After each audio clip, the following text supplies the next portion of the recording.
Dale Seat, the Vice President for Student Experience and Campus Belonging, to welcome you to John Carroll University, our host today. Please join me in thanking her for hosting. Sorry, everyone, I'm short, and this is call, so I might not see you. Bear with me.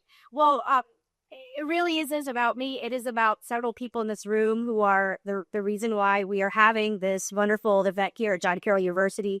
So I do want to say thank you to Samya Dokol, Heather Cray, and Cal Husol, along with many other people on campus who have really made this happen. Dr. Ed Hannenberg, Dr. Zeki Sarah-Toprak, like Claude Tui Center, everyone has been instrumental in making sure this is happening here. So it's just an honor to have you all here. And you know, I don't know if you know this, but you are at John Carroll University, which is a Jesuit Catholic institution.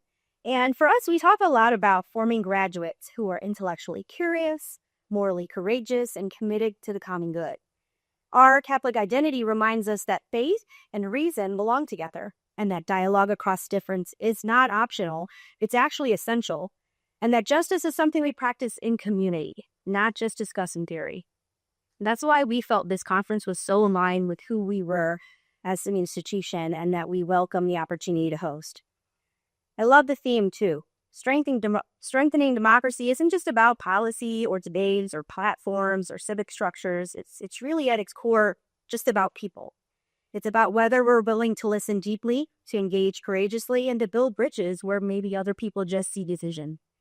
Civic engagement and peace building are not kind of abstract ideas here at John Carroll. They truly reflect our mission, our identity. They reflect words like cura personalis here at John Carroll, where we care for the whole person, our respect for the human dignity of all people, and our call to be people for and with others. I'm a longtime admirer of a woman named Margaret Wheatley, who's written several books. And if I had to name the biggest lesson I think I've taken away from her reading, it would be this. Peace begins when we choose to turn toward one another. Not because it's easy, not because we agree, but because we decide that understanding is worth the effort. In a world where it can feel easier to turn away or to retreat in her own corners, I think this gathering offers us something different. To turn toward one another with curiosity instead of certainty, with humility instead of defensiveness, and with hope instead of fear. If we can do that, even in the small ways, and hopefully every day, then we're ready. I think we're already strengthening our democracy. And we're already building the kind of peace in our communities that our world just so deeply needs right now. So I thank you so much for being here. Thank you for doing this work that you do every day. And welcome to John Carroll University. We are grateful you were here. And again, sorry for those that I might take those at the Nazi. So enjoy the rest of the conference. Thank you. Thanks. And we now have Stephanie Dodd from the Campus Community Coalition, who is going to share with you a little bit about their work, and they're one of our co-hosts. Thank you.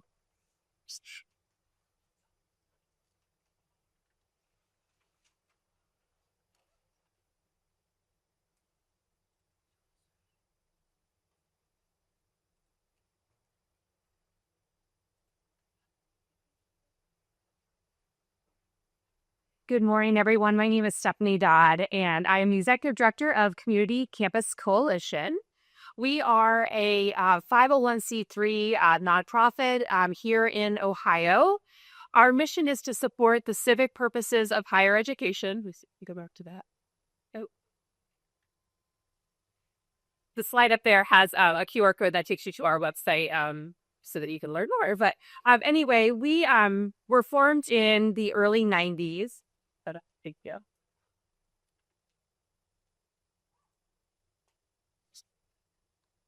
Thank you.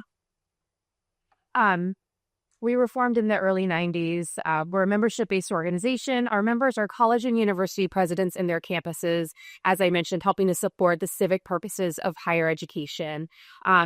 We have 4 focus areas that have evolved over the years: civic engagement, community engagement, teaching and learning, and our most recent focus area has been student basic needs.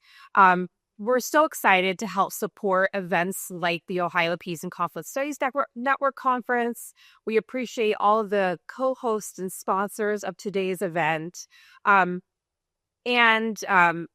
are a network of statewide professionals in higher education, faculty, staff, and students across the entire state of Ohio, regionally, and also nationally. We're part of a national coalition that is actually the largest cohort of colleges and universities represented, supporting civic engagement efforts all over the country. A couple things we do have coming up. We have some awards. We are currently accepting nominations. So if you are a member campus, please reach out to your president's office if you had a student or a faculty or staff member who should be nominated for those awards. We are offering a Communities Thriving AmeriCorps Vista program. So we're seeking host sites. We are getting ready to start the planning for next fall's Propel Ohio conference, which is a student leadership conference that we host every year. It's going to be the 11th year, and we invite students from across the state to join us there. And we are in the process of launching and leading the efforts for a statewide student basic needs task force, just to name a few. But I encourage you to visit our website. If you haven't been engaged with our work, or if you're a campus that hasn't renewed your dues in the past couple of years, I consider you to take a look at that and rejoin. If you're a campus that is a member, get re-engaged with our work and sign up for our newsletter. And thank you all so much for being here today.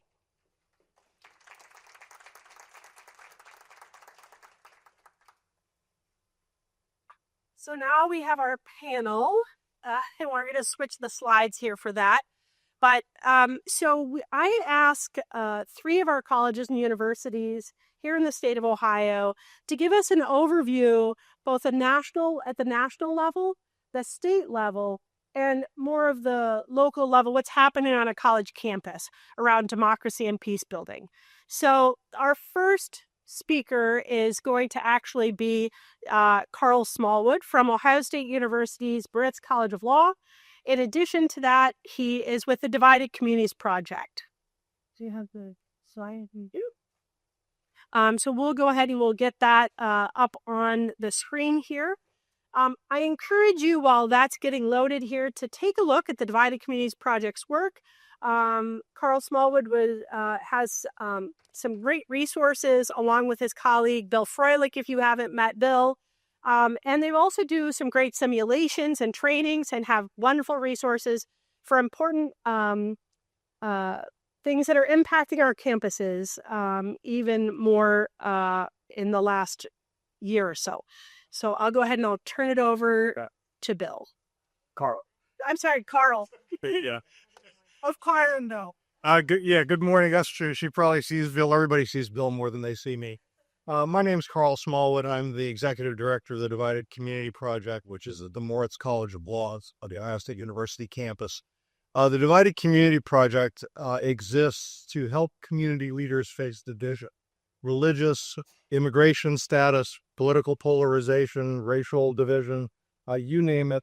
That's why we exist, to try to provide guidance to community leaders who are trying to help their communities become more resilient. I'm here with a couple of other hats on as well. I am the vice chair of the American Bar Association Center for Civic Engagement, Education, and the Rule of Law. It's a mouthful. And I'm a past president of something called, you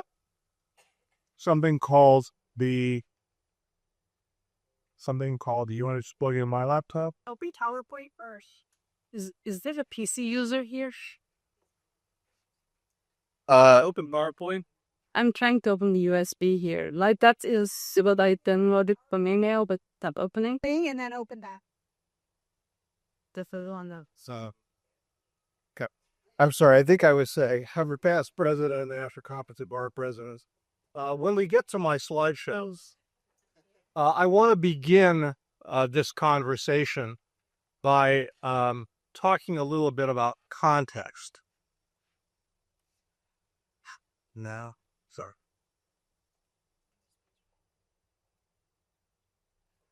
context. And the context is, this is the 250th anniversary of the Declaration of Independence. How many of you have looked at the Declaration of Independence in the last year? Wow! I'm telling you right now, you're doing better. Groups of bar leaders I spoke to in San Antonio last. Honest to God. For those of you who haven't, the Declaration of Independence is a list of grievances against the king. It's not the Constitution, not where the rights are protected. It is a declaration, a set of grievances against the king. And the grievances have a remarkable currency today. And that's why I begin talking about that issue first. This is a little disorienting. But because I'm hoping you'll be able to get to some of the information and materials that I'll talk about, and the slides will be helpful in that regard. Okay. We'll keep going. Those grievances against the king at the time involved a number of things: a refusal to assent to laws, to pay attention to the laws of the land as they existed, and to defy or ignore the law. Today we see some similar threads. The grievances complained that the king, that was it. That was it. We should see it. Okay.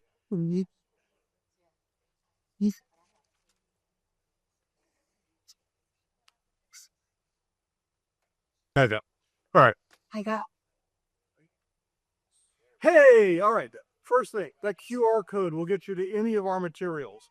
There are a number of, thank you so much. Semia, thank you so much. And do I use the clicker? What am I doing here? The advanced thing? You're lucky. Cool. Yes. Okay.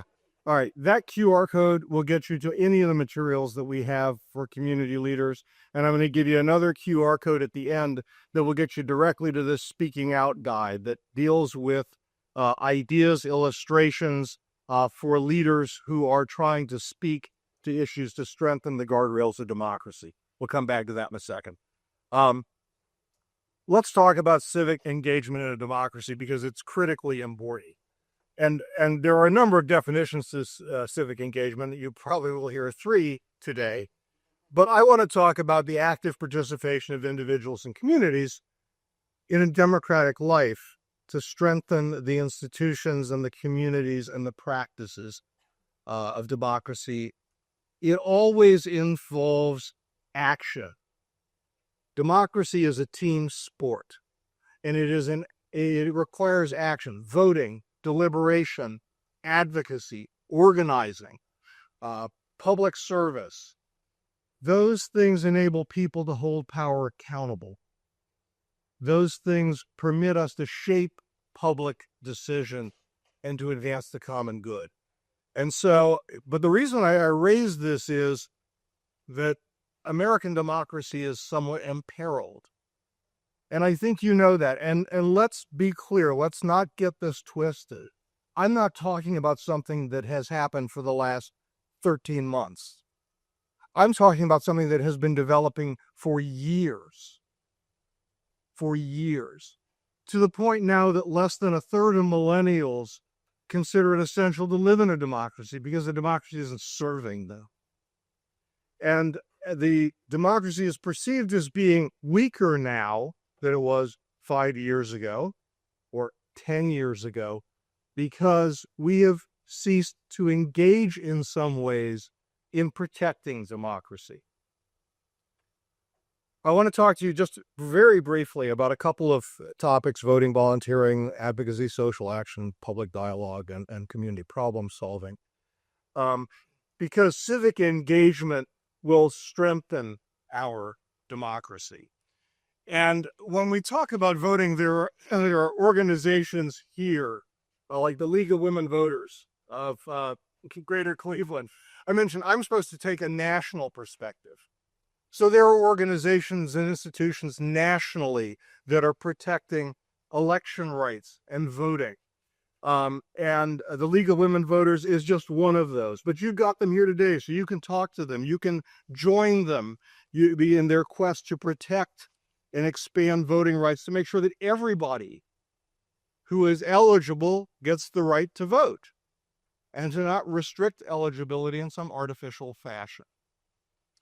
I'm a lawyer, and lawyers also organize in a number of ways at a national level to work on elections and voting rights. And so the American Bar Association, of which I'm a member, I don't speak for them, but I'm a member of them, organizes nationally to look at elections and create policies for elections. And then on an individual level, what we do locally, because we all live locally, is we serve as poll workers and poll observers and folks who help protect rights by going to court if it's necessary to enforce voting rights. That's what we do under an umbrella organization like the League of Women Voters, and also individually. The American Civil Liberties Union is another example of that. This week, given what's been happening in the country, they hosted a webinar that had 76,500 people on a Zoom conference. If you can imagine that. I wish my Zoom conferences were that successful. But that's the state of American democracy. People want to understand their rights. They want to understand what they can do safely. And there are national organizations that are engaged in protecting those rights. Volunteering. I want to talk for just a second. You've heard about things like the Peace Corps and AmeriCorps and organizations like that. Jen asks me occasionally to talk about the things that we do at the Divided Community Project. One of the things we have done for the past 4 years, is to go out to Maryland, where there is essentially a statewide organization that's like AmeriCorps. And in this field house in January of this year, we ran a community conflict simulation with 600 members of the Maryland Service Corps. Now, 80% of them are between the ages of 18 and 25. The other 20% are nonprofit leaders, and they give a year to this program.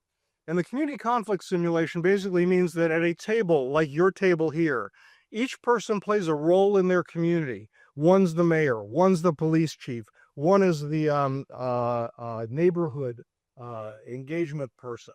And there is a conflict that evolves in real time, and they try to solve it. And that way, what we help them understand is, first of all, it's tough to be a community leader sometimes. And if you're 18 or 20 years old, you think people aren't doing things for you, but sometimes they're really tough decisions that need to be made in real time. And the other thing we want them to understand is they have agency, and each of you has agency in your communities. And so, we want to empower them to be constructive in their communities and helping their communities get through conflict and become more resilient. Let's see what other I got a few more minutes. I think I get talking, then I'll be done. From a lawyer's perspective, as I said, groups of lawyers around the country are doing something they haven't done in many years. I became a member of the bar in 1980. So 1,000 years ago, I stood in a room like these people did, and I raised my right hand, and I took an oath. And the oath I took was to support the Constitution of the United States, to support the Constitution of the state of Ohio, and to engage in my professional capacity with integrity and civility in dealing with courts and with public. Every single lawyer takes an oath like this. I understand that of the 1.3 million lawyers in this country, not each of them is pulling in the same direction. I get that. But many of us are pulling in the direction to make our democracy stronger. and to uphold the rule of law, to make sure that the rights that are guaranteed to us by the Constitution, those that are responsive to the grievances in the Declaration of Independence, are going to be rights that remain our rights throughout time. So that in some respects, whether not that we're at the end of 250 years, but we're really at the beginning of the next 250 years. Because it's really important for my kids. And in December, I became a grandfather, so it's important for my grandkids to have those rights. Right? So on a national level, lawyers are doing this kind of reaffirmation of their oath to remind some of us who haven't said the words since 1980 that there's a solemn promise we made to ourselves and to our communities and to our profession. And it's time to now pay the bill for some of those promises we made. I'll close by saying this. The Divided Community Project has been in existence for about 10 years. We help communities face division. We do so as a result of funding.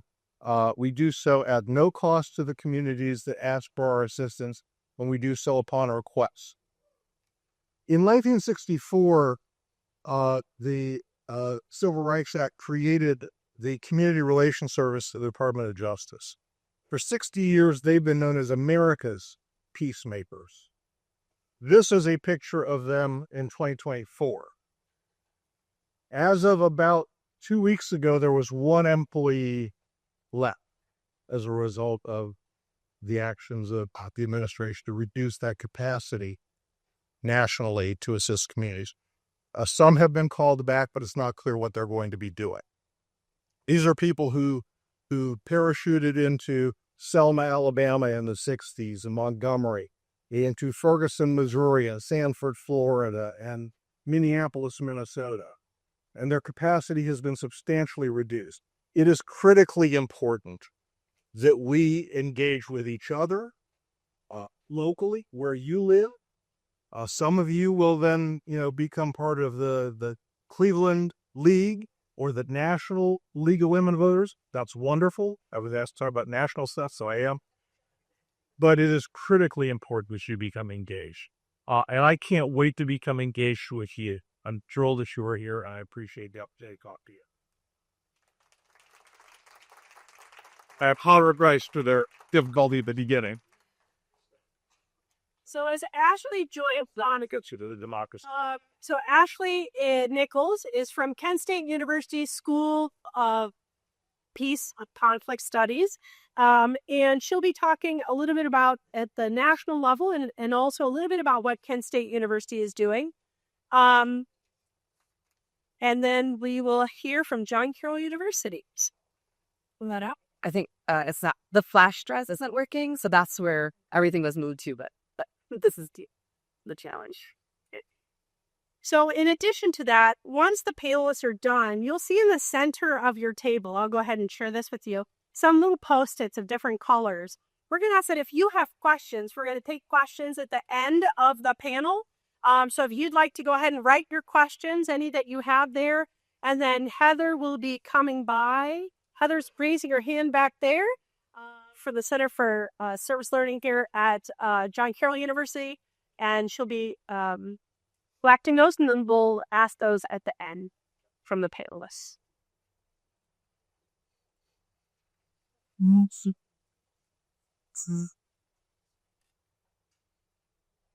Thank you to the League of Women Voters for coming, Columbus and Greater Cleveland. We've got Greater Cleveland still in the back. Thank you so much. Wait, the job for the years, we wish you one. Be happy to come to you, Cubers. Super. Thank you. Here.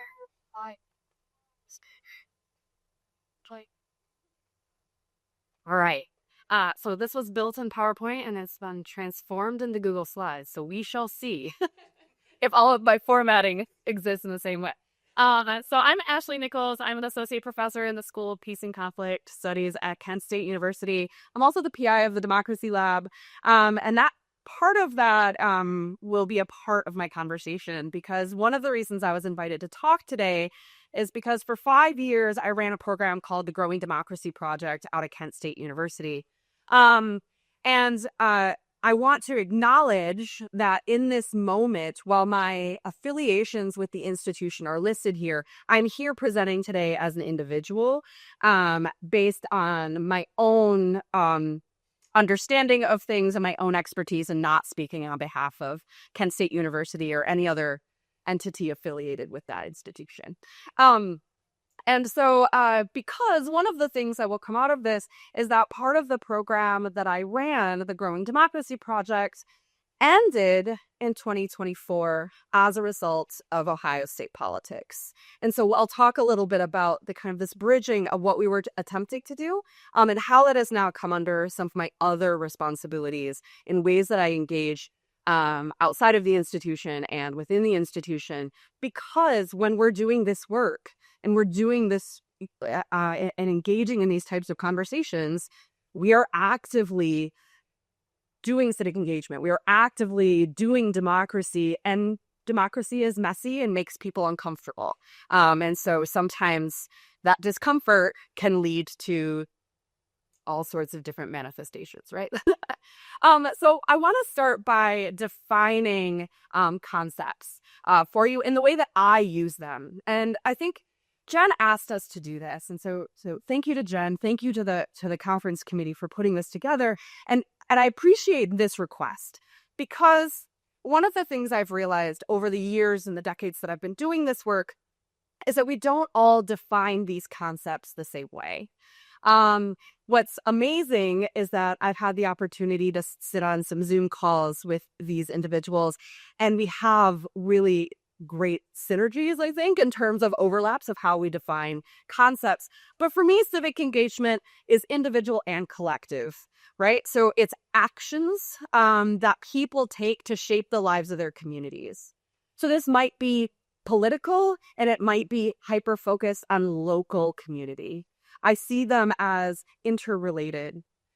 One of the things that comes up for me often, because of the nature of the work that I do, is to really push back on the idea that civic engagement is voting.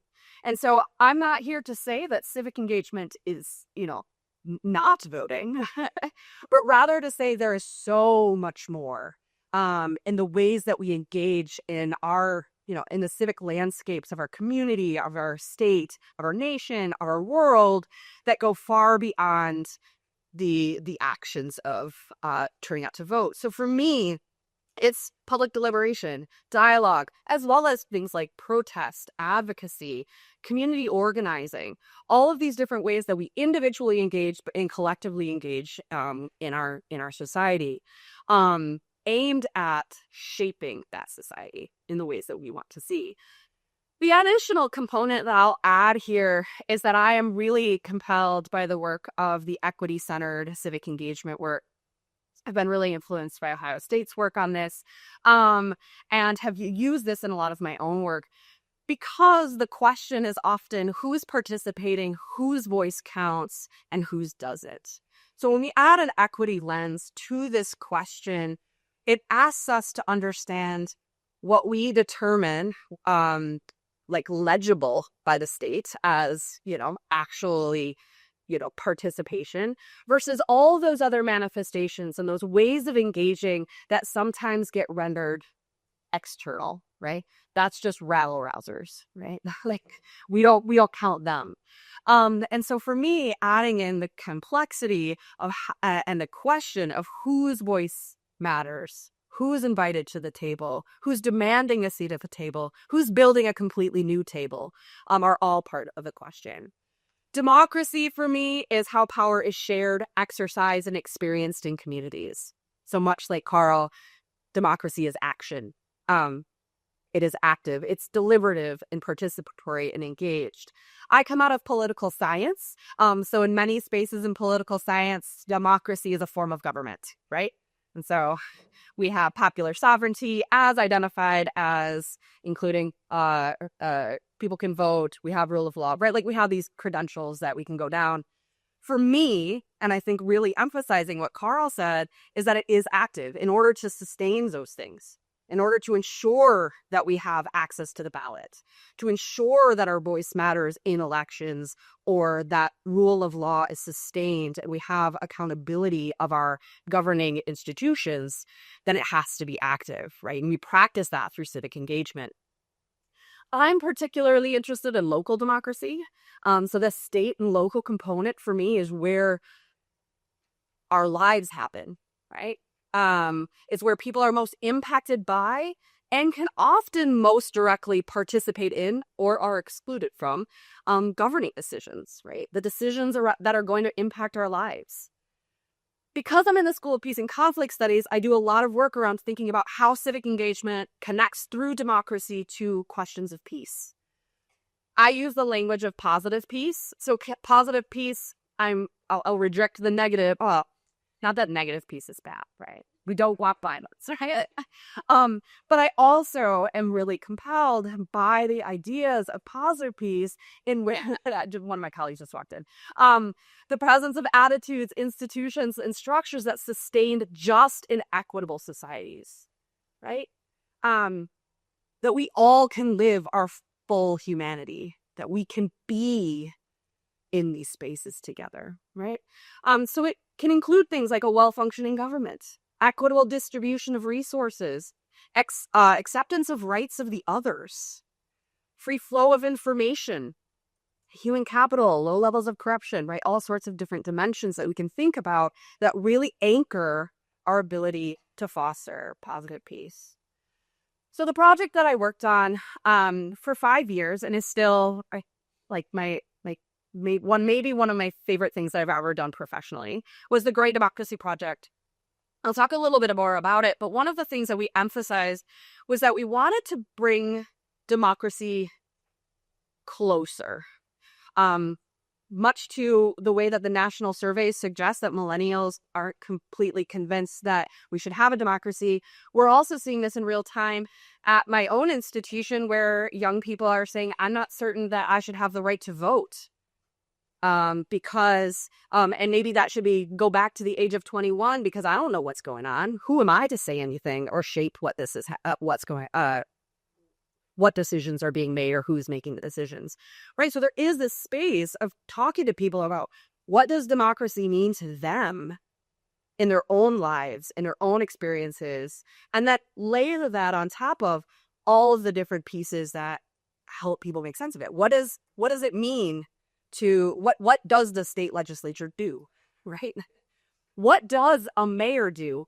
And how is that different in Cleveland to Shaker Heights to Hudson, right? All these different forms of government and how that influences who has decision-making power, what that means.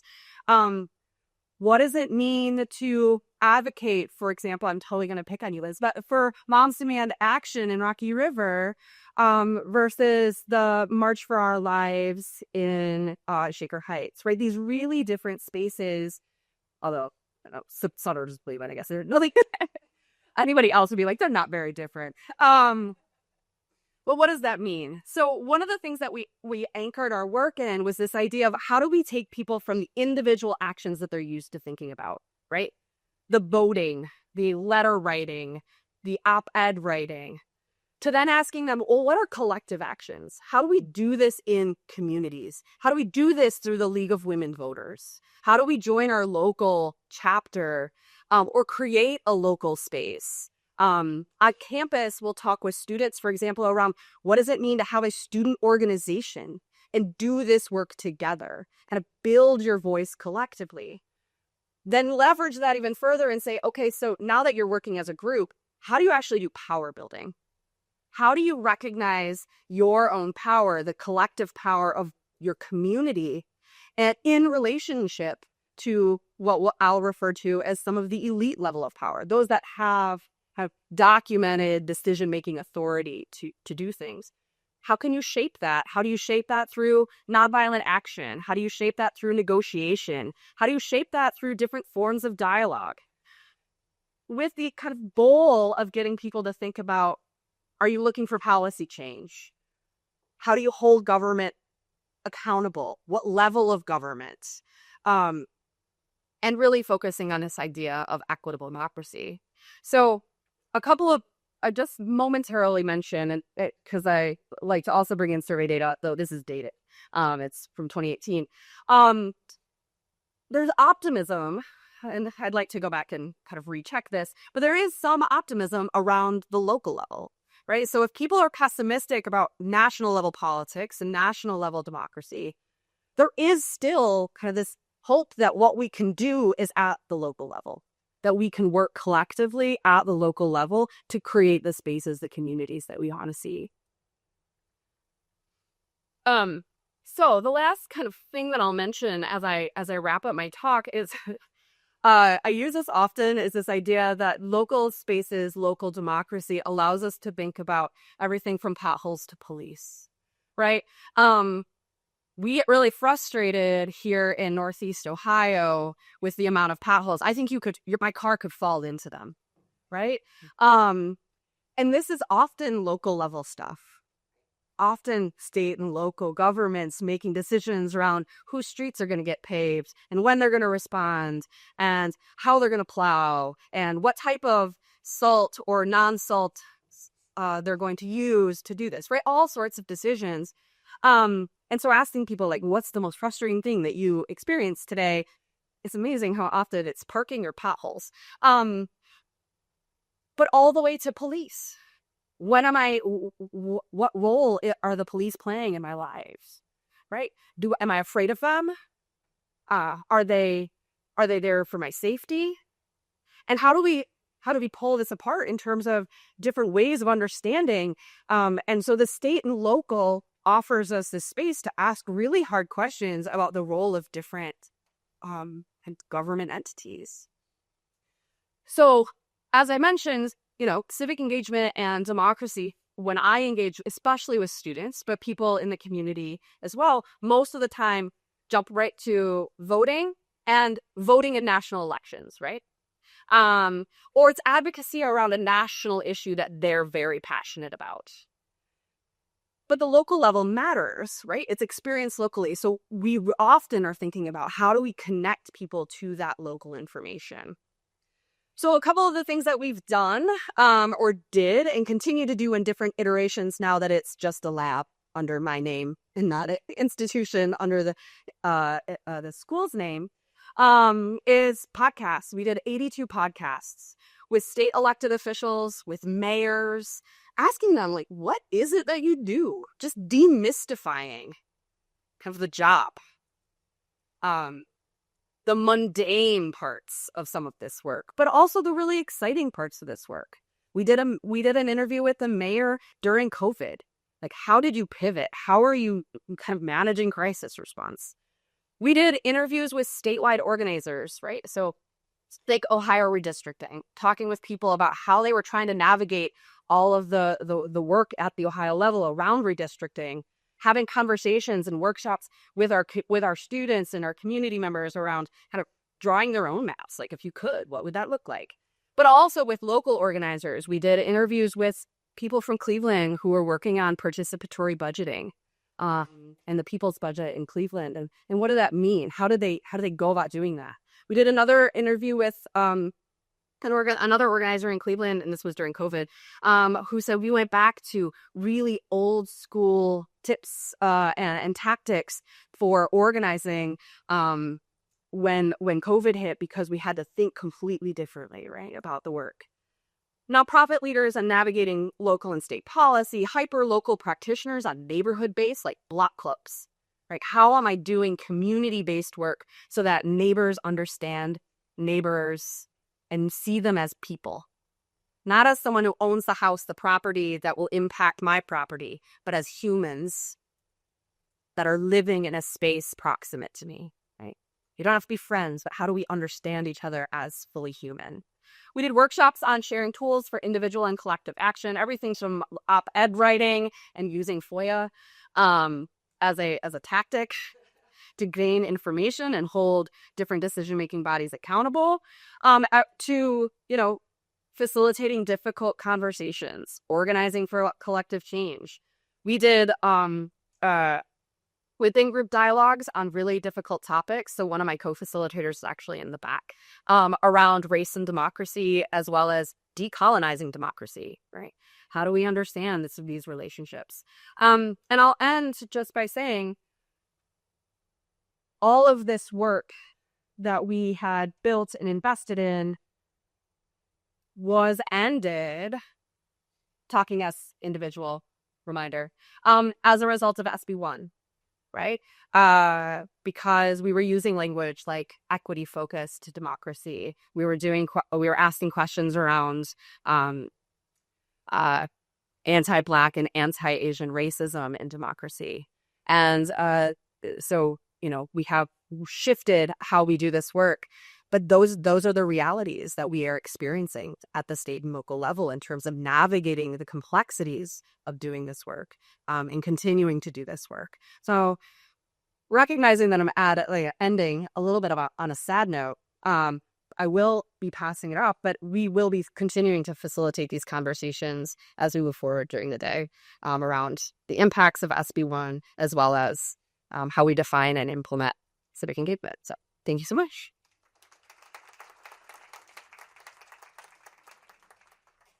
And I don't think Smia introduced herself, but this is one of the co-emailers for those 100 of emails you got from us. And one of the main reason we have it here at John Carroll. So do you want to introduce yourself? You haven't even introduced yourself yet. I think you better know me now that is, failing at technology. I'm the program manager for PV Center, and I'm happy to have you here. So if you have any questions about the logistics, you can, know my face now, so you can come find me and ask me. Thank you so much.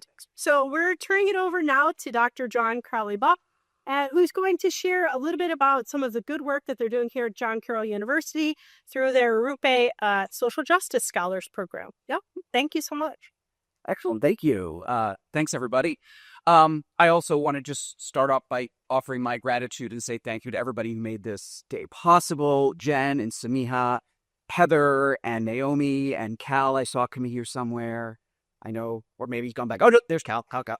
And to everybody who's made this day really possible, to my co-presenters, to Carl, to Ashley, to all of you for being here, especially the students who are here.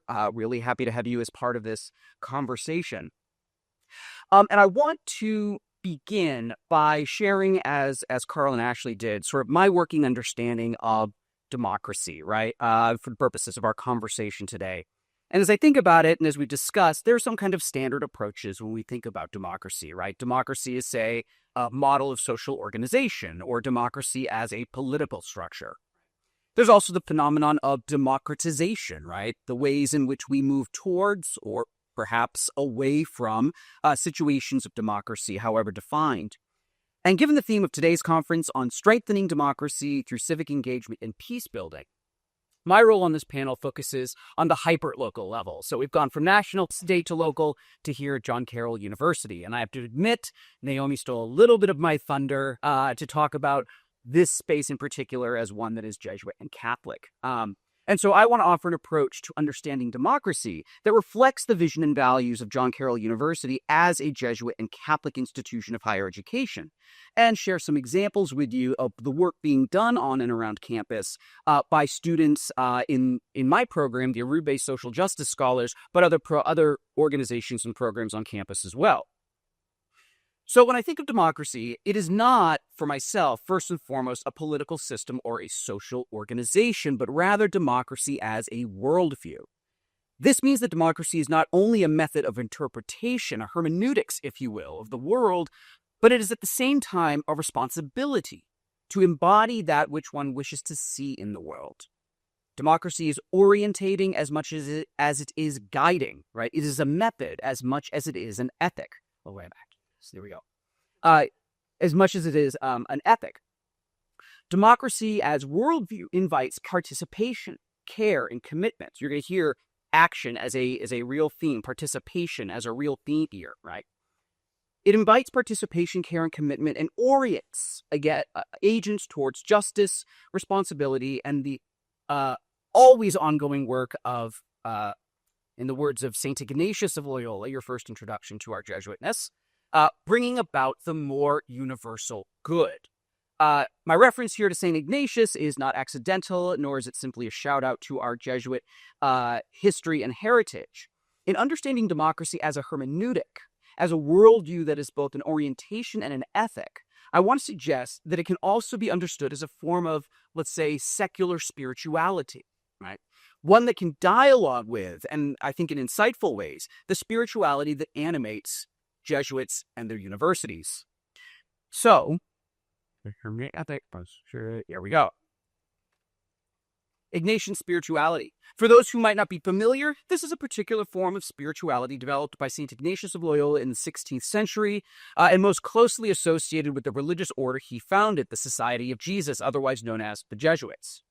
The spirituality is one of many in the Catholic Church.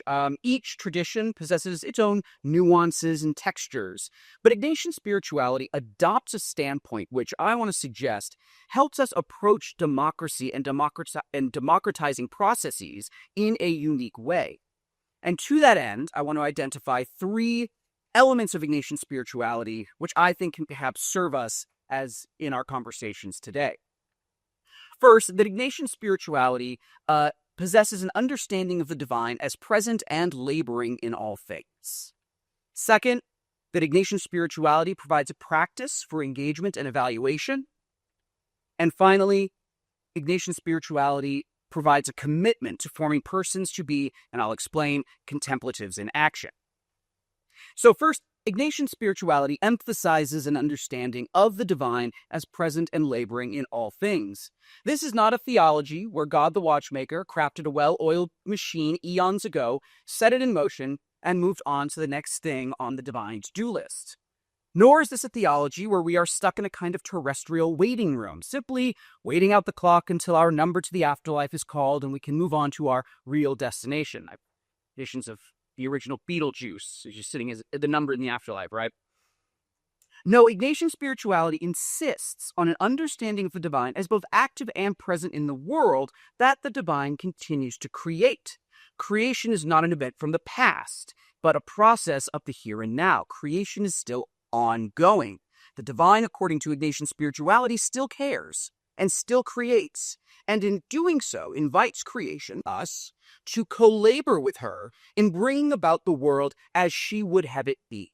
Right? Ignatian spirituality asks each of us to participate in the work of bringing about the world we want to live in.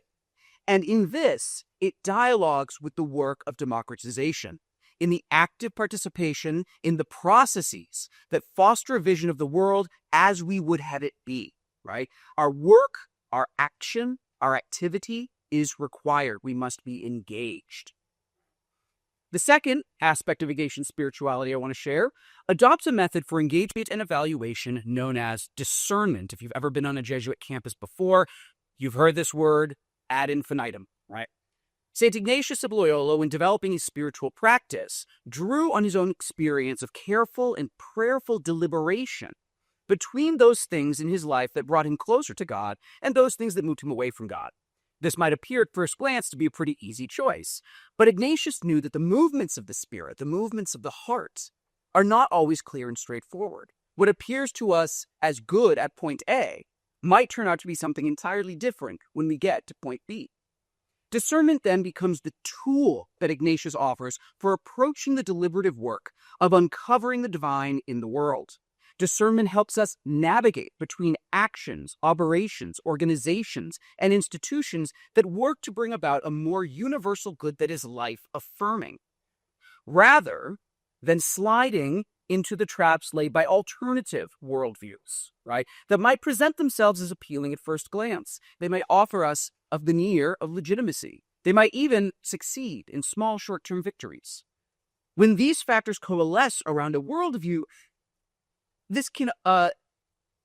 when they coalesce around a worldview, we can be a little distracted sometimes by the glitz and the glamour of things, but it is precisely what the practice of discernment is designed to help us do, right? It is an always ongoing process of uncovering, unpacking, examining, evaluating, and deciding, right? Only to do it all over again the next day. The hard work of spiritual discernment is very like the hard work of democracy. It's always ongoing and it's always in process. Finally, Ignatian spirituality is committed to a formation of what are known as contemplatives in action. A perhaps paradoxical description of, as we say in Jesuit higher education, who we want our students to become.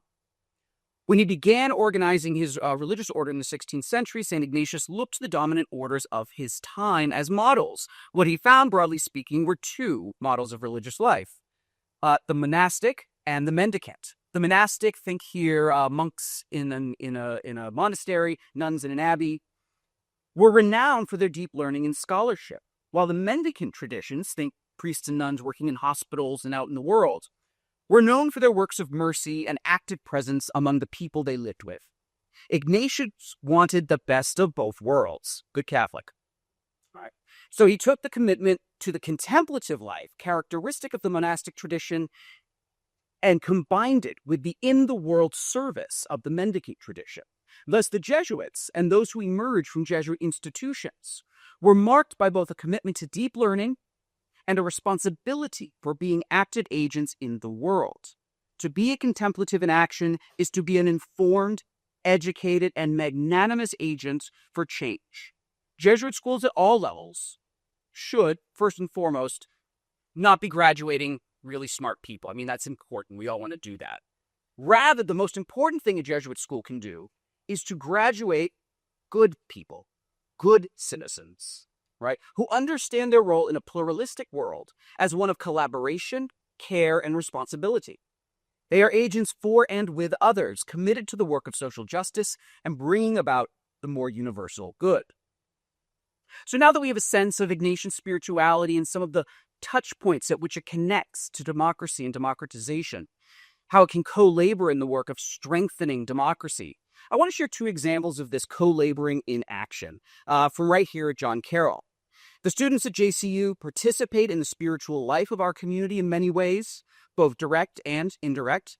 And these examples, while certainly by no means exhaustive, illustrate our students' commitment to being contemplatives in action, to discerning the best way to live out their democratic values, and to make the world into what they hope and know it can be. So, this first image over here.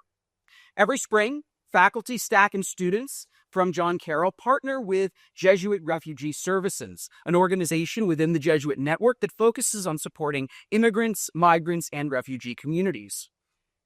These students, faculty, and staff travel to Washington, D.C. to spend a day advocating on Capitol Hill on behalf of the communities that both JRS and JCU serve. Students meet with members of Congress, senators, and representatives to give voice to their concerns and demands that our government continue to embody and practice the values of democracy, care and hospitality, justice and fairness.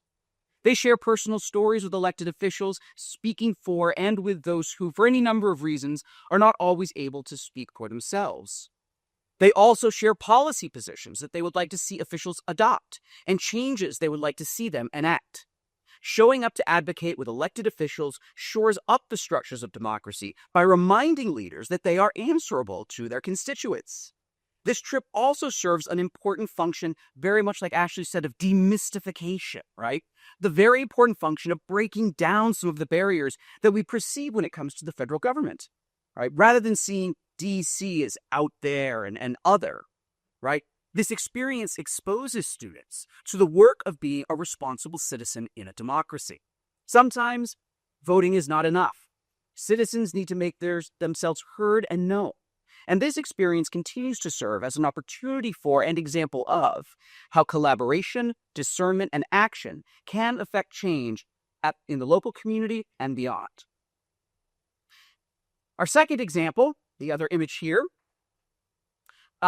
actually took place here on John Carroll's campus a few weeks ago.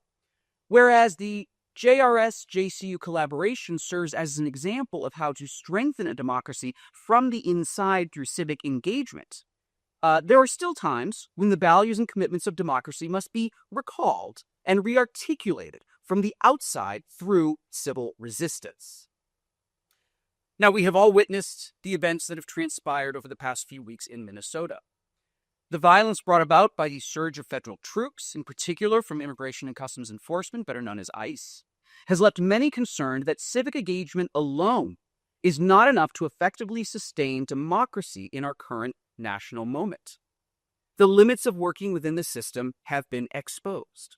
And for some, confronting the injustices the system itself is perpetuating is a necessary form of civic action. In response to ICE activity in Minneapolis, students at John Carroll determined to lend their voices and their witness to resisting the distortions of our democratic community by organizing and staging a campus walkout. Drawing from the toolkit of nonviolent civil resistance, these students provided an opportunity for the John Carroll community to stand in solidarity with not only the people of Minnesota, but with the immigrant, migrant, and refugee communities who were the targets of federal enforcement. And we have to acknowledge could still be the targets of federal enforcement much closer to home here in Ohio. The students were organized, they were disciplined, and they demonstrated how peaceful nonviolent civil resistance can be a form of responsible action. Sometimes nonviolent civil resistance can be a more honest display of support for democracy than the quote-unquote official channels of democracy might have us believe. And I will end with just kind of a thought reflection. I direct the Arrupe program. I cannot not mention Father Pedro Arrupe. So I would like to end my remarks on democracy, hermeneutics, and spirituality with what I think is an insightful quote from Father Pedro Arrupe, the former superior general of the Jesuits. In 1973, Father Arrupe was addressing a gathering of alumni and faculty from Jesuit schools in Valencia, Spain, when he said, quote, "All of us would like to be good to others, and most of us would be relatively good in a good world. What is difficult is to be good in an evil world, where the egoism of others and the egoism built into the institutions of society attack us and threaten to annihilate us." Father Arrupe, drawing from the Ignatian spiritual tradition he knew so well, saw the world with eyes wide open. He recognized the challenges that we face on the personal, social, and political levels. Yet he challenges us not to succumb to the difficulties. Even as we struggle to sustain and strengthen our democracy, we have the resources that we can call upon: spirituality, civic engagement, and when necessary, nonviolent civil resistance. Thank you very much.